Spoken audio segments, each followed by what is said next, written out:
John 1:1 through 5. In the beginning was the Word, and the Word was with God, and the Word was God. He was in the beginning with God. All things were made through him, and without him nothing was made that was made. In him was life, and the life was the light of men. And the light shines in the darkness, and the darkness could not overcome it. So what is your name? My name is Emily Christensen, and this is my video application for Life Leader for 2016 and 2017. So what is the main point of John 1:1 through 5? So the beginning of the Gospel of John is very unique from the other Gospels. The other Gospels begin with the genealogy of Christ, or even his earthly birth.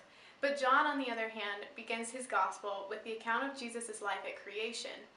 In the first sentence, we can see the parallel between Genesis 1 and John 1. In the beginning. He takes us all the way back to creation, before humanity even existed, just to tell us that in the beginning was the Word.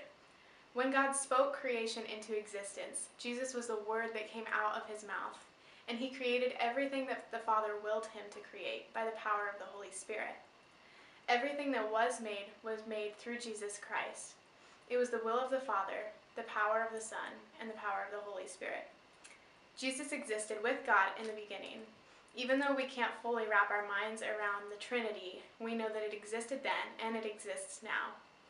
Verse 4 tells us that in Jesus was life, and his life was the light of men. Even before he was born, and especially after he was born, his life was the light to this dark earth. The light shines in the darkness, and the darkness could not comprehend it. If we continue reading through John chapter 1, we find out that the Word became flesh and dwelled among man. In chapter 14, Jesus says, "I am the way, the truth, and the life." When we accept him, he becomes our life and our light. The darkness that lives within us is overcome, and we begin to shine that light of Jesus in everything that we do. How would you apply this to your own life and to the lives of others? Well, in Matthew 5:16, Jesus says, "Let your light so shine before men that they may see your good works and glorify your Father in heaven." When we choose to follow Jesus, we are filled with his light and his life, and we're called to walk in that light and to share it with the world.